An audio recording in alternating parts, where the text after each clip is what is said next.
I need to tell you something that goes against everything the financial industry wants you to believe. You should retire as soon as possible, not when you have enough money, not when you feel ready, not when all the conditions align perfectly, as soon as possible. I spent years believing the opposite. I thought retirement was something you earned after decades of accumulation, something you postponed until every calculator said yes, something responsible people delayed as long as possible to maximize security. I was wrong, and the years I spent believing that lie cost me something I can never recover. Today I'm going to show you why waiting for perfect readiness often means waiting forever, why the math most people use to plan retirement ignores the most important variables, and why there's a specific window in your 50s that creates an opportunity most people miss entirely because they're too focused on arbitrary numbers instead of actual life. This could change when you retire. It could change how you think about the relationship between money and time. It could save you from the regret that haunts so many people who worked too long chasing security they already had. Pay attention to every word. Most people think of birthdays as just another year. 55 comes and goes like 54 or 56. Another candle on the cake, another reminder of passing time. Nothing fundamentally different from any other age. This is a massive mistake. 55 represents something rare in financial planning, a convergence that never happens the same way again. At this age, two crucial factors align in a way they didn't before and won't after. The first factor is access. Specific tax rules kick in at 55 that create financial flexibility you didn't have at 54. I'll explain these rules in detail because they're powerful and most people don't know they exist. The second factor is capacity. Your body and mind at 55 still have energy, health, and capability that won't last forever. The things you want to do in retirement, the travel, the projects, the time with family, these require more than money. They require physical and mental vitality that diminishes with every passing year. This convergence of access and capacity creates a window, a specific period where what you can do financially and what you can do physically overlap optimally. Miss this window and you might have money but not health, or health but not money. The alignment matters. Traditional retirement planning ignores this completely. It focuses exclusively on accumulation, more savings, larger portfolio, higher probability of not running out of money. These things matter, but they're not the only things that matter. What good is a perfectly funded retirement if you're too tired to enjoy it? What good is financial security if your knees don't work well enough to hike the trails you dreamed about? What good is waiting for the optimal number if you spend your healthiest years in a cubicle earning money you won't be healthy enough to spend? Retirement planning should factor time and vitality alongside money. It rarely does, and people pay for this oversight with irreplaceable years. Let me explain the specific financial mechanism that makes 55 so important. There's a provision in the tax code called the Rule of 55. Most people have never heard of it. Even many financial advisors don't emphasize it, because it encourages behavior the industry doesn't profit from, namely retiring earlier than conventional wisdom suggests. The Rule of 55 allows penalty-free withdrawals from your 401k or 403b if you leave your job during or after the year you turn 55. Normally, withdrawing from these accounts before 59.5 triggers a 10% early withdrawal penalty on top of regular income taxes. This penalty exists to discourage people from raiding retirement savings prematurely. It's substantial enough that most people treat these accounts as completely inaccessible until 60. The Rule of 55 waives this penalty under specific conditions. You must separate from your employer in or after the calendar year you turn 55. You can be 55 when you leave, or you can turn 55 later that year after leaving. Either qualifies. You must withdraw from the plan associated with that specific employer. This is crucial, and I'll explain why in a moment. You still pay ordinary income tax on the withdrawals. The rule doesn't create tax-free access. It creates penalty-free access. Significant difference, but significant benefit. This rule exists because lawmakers recognize that people in their mid-50s who lose jobs or choose to leave shouldn't be trapped. They created a pathway to access retirement funds without the punitive penalty. For someone burned out at 56, hating their job, watching health decline under stress, this rule creates an escape hatch. You can access your retirement savings, pay the normal taxes, and avoid the 10% penalty that would otherwise make early retirement financially devastating. This is why 55 matters specifically, not 50. not 60. 55 is when the door opens. But the rule comes with technical requirements that trip people up constantly. The eligibility requirements are strict and the mistakes people make are devastating. The rule of 55 only applies to the plan at your current employer. This is where people go wrong most often. If you worked somewhere for 20 years, accumulated $300,000 in their 401k, then changed jobs at 52, that old 401k doesn't qualify for Rule of 55 treatment when you leave your new employer at 56. Only the plan at the employer you're separating from qualifies. This catches people who job hopped throughout their careers. They have money scattered across multiple old 401k plans. They hit 55 and think they can access all of it penalty-free. They can't. Only the current employer's plan qualifies. The workaround requires planning ahead. If you anticipate using Rule of 55, you need to consolidate old 401k accounts into your current employer's plan before you separate. Roll everything together first. Then when you leave, the entire consolidated balance qualifies for penalty-free access. But you must do this before separation. Once you've left the employer, you can't roll money in. The window closes. Another critical mistake involves IRAs. If you roll your 401k into an IRA, you eliminate Rule of 55 eligibility permanently. The rule applies to employer plans, not IRAs. The moment money hits an IRA, the rule no longer applies to those funds. I've watched people roll their 401k into an IRA immediately after leaving their job, thinking they were doing something smart, then realize they just locked themselves out of penalty-free access for 5 more years. One more complication. Not all employer plans allow Rule of 55 withdrawals. The rule permits them, but employers can choose not to offer this option. Some plans require you to take the entire balance at once. Others don't allow access at all until 59.5 regardless of the tax rule. Check your specific plan documents before making decisions based on Rule of 55 availability. Early retirement flexibility exists, but it comes with technical traps. Navigate carefully or consult someone who understands these rules intimately. If your money is already in an IRA and Rule of 55 doesn't apply, there's an alternative path. It's more complicated and more restrictive, but it exists. It's called 72T, or substantially equal periodic payments. This provision allows penalty-free IRA withdrawals before 59.5 if you commit to a specific withdrawal schedule. You calculate a payment amount using IRS-approved methods, then withdraw that exact amount every year. The catch is rigidity. Once you start, you cannot change the payment amount for 5 years or until you reach 59.5, whichever is longer. If you modify the payments before the commitment period ends, you owe the 10% penalty retroactively on everything you withdrew, plus interest. This inflexibility makes 72 DTE stressful. Your life might change, your needs might change, the market might change, but your payments cannot change. You're locked in. I generally recommend Rule of 55 over 72T when both options exist because Rule of 55 offers flexibility. You can take what you need when you need it. 72T forces predetermined amounts regardless of circumstances. If 72T is your only path to early retirement funds, work with a professional. The calculations must be precise. The commitment must be honoured exactly. Mistakes trigger massive penalties. Other early access paths exist, but complexity and restrictions make them inferior to Rule of 55 when available. Now I want to shift from financial mechanics to something more important. Your health and energy are retirement capital, not metaphorically, literally. Financial planners focus exclusively on monetary capital, how much you've saved, how long it will last, what withdrawal rate is sustainable. This matters, obviously, but it ignores another form of capital that depletes regardless of your financial decisions. Physical and mental vitality have a shelf life. The years between 55 and 65 are often called the go-go years. This is when retirees are most active, most capable, most able to do the things they dreamed about during working years. Travel requires more than money. It requires energy to walk through airports, explore cities, handle time zone changes, adapt to unfamiliar situations.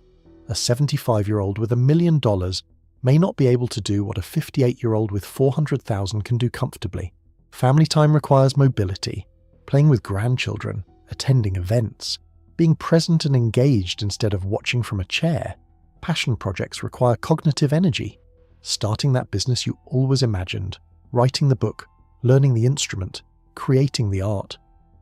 These pursuits demand mental sharpness that fades with age. Every year you delay retirement, your physical and mental capacity decreases, not dramatically at first, but measurably, consistently, inevitably. I know someone who worked until 68, accumulating an impressive portfolio. He retired with enough money to travel anywhere he wanted. Within 2 years, his health had declined to the point where long flights were miserable. Walking tours were impossible. The money sat in accounts while his body couldn't spend it the way he'd planned. He told me he wished he'd retired at 60 with less money. Those 8 extra years of work brought him nothing he could actually use. The additional accumulation was meaningless because his capacity to enjoy it had evaporated. This is not unusual. This is common. I hear versions of this story constantly. Money is not the only asset that matters. Vitality has a shelf life, and you cannot buy more vitality with accumulated dollars. Understanding retirement spending patterns helps explain why early retirement often works better than people expect. Most financial planning assumes you'll spend the same amount every year of retirement. This is wrong. Retirement spending follows a pattern sometimes called the spending smile. In early retirement, spending is high. You're traveling, you're active, you're doing all the things you postponed. Discretionary spending peaks during the go-go years. In middle retirement, spending declines. You're less active, you travel less. You've done many of the things on your list. Daily expenses decrease naturally as lifestyle becomes more sedentary. In late retirement, spending rises again, but for different reasons. Healthcare costs increase significantly. Possible long-term care expenses emerge. Medical needs replace lifestyle choices as the primary expense driver. The smile shape matters for planning. If you retire early, you need more money initially for active years, less in the middle, then more again potentially for healthcare. But the healthcare spike often gets offset partially by reduced lifestyle spending. And if you've managed health well during active years, the late-stage costs may be lower than projections assume. Linear planning that assumes constant spending throughout retirement is wrong. It either overestimates needs in middle years or underestimates early year activity costs. Retirement is not a single uniform phase of life. It's multiple phases with different spending patterns. Financial planning should match these phases rather than assuming constants that don't reflect reality. I need to be honest about the trade-offs because early retirement isn't free. There's a real opportunity cost to retiring before your money fully compounds. Money invested at 7% average annual return roughly doubles every 10 years. If you have $500,000 at 55 and retire, you have $500,000. If you work until 65 and don't touch it, that same $500,000 becomes roughly $1 million. 10 years of compounding is significant. The math is undeniable. Additionally, continuing to work means continuing to contribute. You're not just letting existing money compound. You're adding new money that also compounds. The accumulation during late career years can be substantial because you're typically earning peak salary while having few family expenses. Early retirement means stopping both contributions and compounding. Your portfolio must sustain you for potentially 30 or 40 years instead of 20 or 25. The longer horizon increases the chances something goes wrong. I won't pretend these trade-offs don't exist. They do. Anyone telling you to retire early without acknowledging the financial cost is being dishonest. But the calculation has two sides. Yes, working longer grows your portfolio, but working longer also costs years of freedom, years of health, years of life you'll never recover. The person who works from 60 to 65 and adds $300,000 to their portfolio has more money. They also have 5 fewer years of retirement. Those years are gone regardless of portfolio size. Which is the better trade? More money and fewer years, or more years and less money? There's no universal answer. It depends on your health, your enjoyment of work, your financial situation, your priorities. But most people never even frame the question this way. They assume more money is always better without weighing what they're trading. Money is recoverable. If you retire and realize you need more, you can work again. Time is not recoverable. If you work too long and realize you've traded away your healthy years, there's no remedy. The asymmetry matters. If you're considering early retirement, you need to get specific about expenses and plan for inflation. General estimates won't work. You need detailed cash flow projections. Housing costs persist even without a mortgage. Property taxes, insurance, maintenance, repairs. These costs continue indefinitely and often increase with age as deferred maintenance accumulates. Transportation costs evolve. Maybe you eliminate commuting costs. Maybe you reduce to one car, but you still need transportation, and cars need replacement eventually. Healthcare costs before Medicare eligibility are substantial.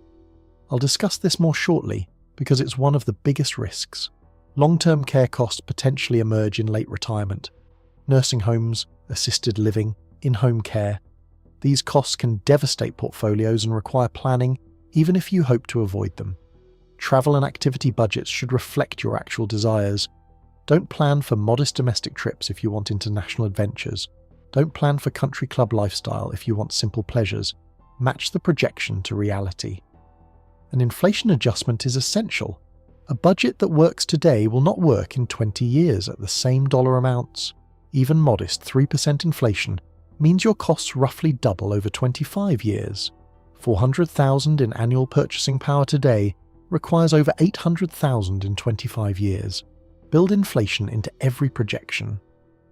Most people underestimate its impact over long retirement horizons. Between retirement and Social Security, you need a bridge strategy. Social Security typically begins between 62 and 70. Medicare doesn't start until 65. If you retire at 55, you have a decade before Social Security and 10 years before Medicare. This gap requires careful planning. Roth accounts provide tax-free income if you've had the account for at least 5 years and meet distribution requirements. Unlike traditional accounts, qualified Roth withdrawals don't increase your taxable income. Taxable brokerage accounts offer flexibility. No age restrictions on access. You pay capital gains taxes on appreciation, but no penalties regardless of age. Health savings accounts, if you've built one during working years, can cover medical expenses tax-free at any age. This becomes particularly valuable during the healthcare gap years. Social Security timing itself becomes a strategic decision. Claiming early at 62 reduces benefits permanently. Delaying to 70 increases benefits substantially. The right choice depends on health, other income sources, and spouse considerations. The decade between 55 and 65 requires bridging from accessible retirement accounts and taxable investments to Social Security and Medicare. Plan this bridge explicitly. Don't assume it will work out. Healthcare is one of the biggest risks early retirees face. When you leave your job, you lose employer-sponsored health insurance. COBRA lets you continue coverage temporarily, but it's expensive because you pay the full premium including what your employer previously contributed. Before 65, you're not eligible for Medicare. You must find coverage through the individual marketplace, which can cost anywhere from several hundred to over $2,000 monthly, depending on your age, location, and coverage level. This healthcare gap, the years between retirement and Medicare, can cost hundreds of thousands of dollars over a decade. Many people underestimate this cost dramatically. Tools exist to estimate your specific healthcare costs. The healthcare.gov marketplace shows plan options in your area. Various calculators project costs based on your circumstances. Don't retire without healthcare cost projections. This is where early retirement plans most commonly fail. People account for housing and food and activities, but forget that healthcare costs can exceed all of these combined. If your retirement plan can't absorb healthcare costs through 65, you're not ready regardless of other numbers. Making decisions this significant requires more than spreadsheets and hope. You need data-tested projections. Retirement calculators exist everywhere online. Many are simplistic and assume constant returns, which doesn't reflect reality. Markets don't return 7% every year. They might return 22% one year and negative 15% the next. Monte Carlo simulation addresses this limitation. Instead of assuming constant returns, it runs thousands of scenarios with randomized returns based on historical patterns. Some scenarios have great returns early, some have crashes early, some have steady performance throughout. The output is a probability of success. Your plan might work in 92% of scenarios, or 78%, or 64%. This probability helps you understand risk. A 90% success rate means 1 in 10 simulated futures ran out of money. Whether that's acceptable depends on your risk tolerance and backup plans. Stress test your retirement plan. Don't just assume average returns, model bad sequences. See what happens if markets crash right after you retire. See what happens if inflation spikes. See what happens if you live to 95. Retirement should be data tested, not emotional. The decision is too consequential for guesswork. Your portfolio allocation creates a fundamental trade-off during early retirement. Traditional advice says shift toward bonds as you age, reduce volatility, protect principal, accept lower returns for stability. This works when retirement lasts 15 or 20 years, but early retirement might mean 40 years of portfolio dependence. Lower returns over 40 years dramatically increase the risk of running out of money. The safety of bonds becomes the danger of insufficiency. Higher stock allocation maintains return potential, but increases volatility. If markets crash early in retirement, and you're withdrawing living expenses, you're selling shares at low prices. This sequence of returns risk can devastate portfolios even if long-term averages recover. Early retirees face a dilemma. They need higher returns to sustain longer retirements, but higher return allocations increase short-term volatility risk. Various strategies address this. Bucket approaches separate near-term spending needs into safe assets while keeping long-term money in growth investments. Dynamic withdrawal strategies reduce spending during downturns and increase during good markets. Buffer assets like cash cushions allow avoiding sales during crashes. The right approach depends on your specific situation, risk tolerance, and flexibility. But understand that retirement portfolio strategy must balance longevity risk against market risk. Neither extreme works well for early retirees. Early retirement creates tax optimization opportunities most people miss. Withdrawals from traditional 401k accounts count as ordinary income. This increases your taxable income for the year.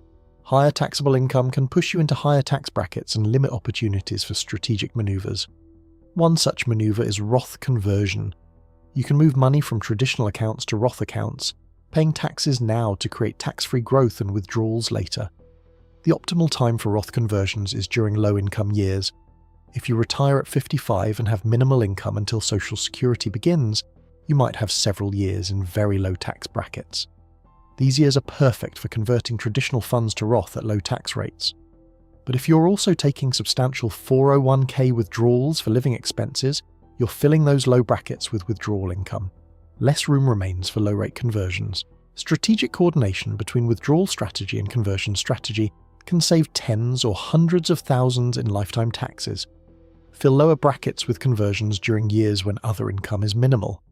Draw living expenses from sources that don't increase taxable income, like Roth accounts or taxable accounts where only gains are taxed.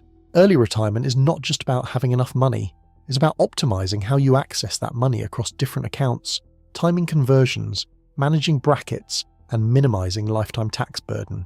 This stuff matters. It's worth professional guidance if you're not confident navigating it yourself. Something most people don't realize about the rule of 55 and early retirement generally is that it's not permanent. Retirement is not a one-way door that locks behind you. Using rule of 55 doesn't mean you're committing to never working again. You're simply accessing your funds without penalty. What you do afterward is entirely your choice. Some people use early retirement as a sabbatical. They take a year or two off, recharge completely, then return to work refreshed and possibly in a different role. Some people use it to transition to part-time work. They leave the demanding career but take consulting gigs or passion projects that generate modest income. Some people use it to start businesses. The financial cushion from accessible retirement funds provides runway for entrepreneurial experiments that employed people can't risk. Some people rest, discover they miss engagement, and return to traditional employment. There's no shame in this. Life doesn't require commitment to a single path forever. The flexibility of Rule of 55 makes it less risky than people assume. If you retire and realize you need more income, you can work again. If you retire and realize you miss the stimulation, you can find new challenges. If you retire and discover perfect contentment, you can remain retired.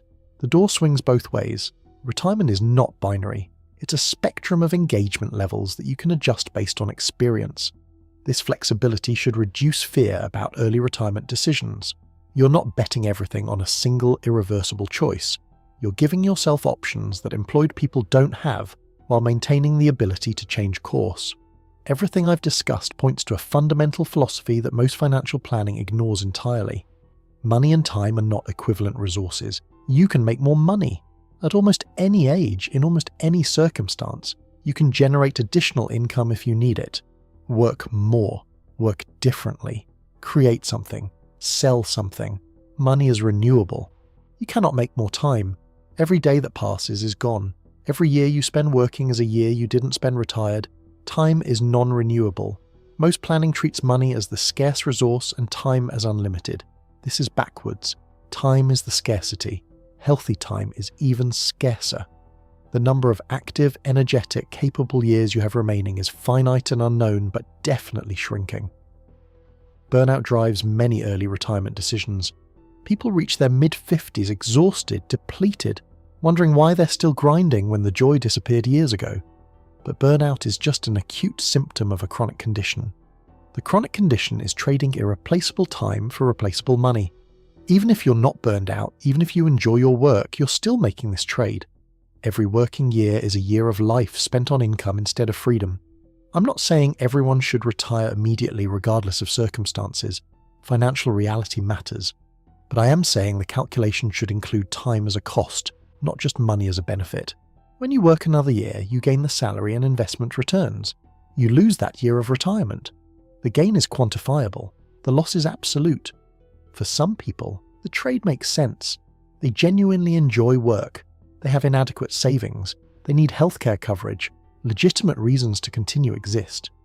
For other people, the trade stopped making sense years ago. They have enough. They're exhausted. Their health is declining. Their capacity for enjoyment is fading. They keep working from momentum and fear rather than rational evaluation. The real scarcity is not money. The real scarcity is healthy years. Plan accordingly. I want to tell you about someone I know because this illustrates everything. He worked in corporate finance. Good job, good salary, good benefits. Stressful but manageable. He planned to retire at 65 because that's what responsible people did. At 54, his father died. His father had also planned to retire at 65. He died at 64, 1 year before retirement, having worked his entire adult life for a retirement that never happened. This death changed my friend's perspective. He started looking at his own numbers differently. Not just the portfolio value, but the time value. He was healthy at 54. His father had been healthy at 54 too. Health is not guaranteed to last. He had enough saved that Rule of 55 would provide adequate income, especially combined with his wife's continued work and eventual social security. He retired at 55. His colleagues thought he was crazy. His financial advisor expressed concern about the adequacy of his savings. He's been retired for 7 years now. He's travelled extensively. He's spent time with grandchildren. He's pursued hobbies that bring genuine joy. He's volunteered in his community. He looks younger than he did at 55 because the stress is gone. His portfolio has actually grown during retirement despite withdrawals because markets have been favourable. But even if it hadn't, he would make the same choice. The years he's lived cannot be measured in dollars.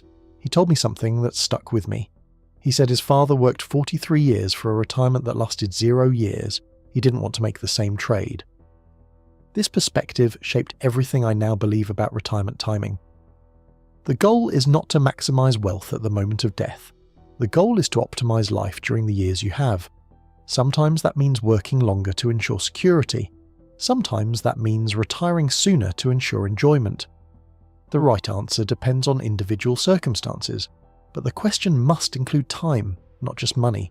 Include health, not just portfolio value. Include meaning and fulfillment, not just probability simulations. Retirement decisions should factor what you're living for, not just what you're saving for. Write in the comments what's holding you back from retiring. Is it legitimate financial concern or fear masquerading as prudence? Sometimes articulating the obstacle clarifies whether it's real or imagined. Share this with someone approaching retirement who might be working longer than necessary from inertia rather than need. They might not realize the options available to them. And remember this above everything: you can always make more money. You can never make more time. Plan your retirement around the resource that's actually scarce. Time is running. The clock doesn't pause while you accumulate. Maybe you should retire sooner than you think.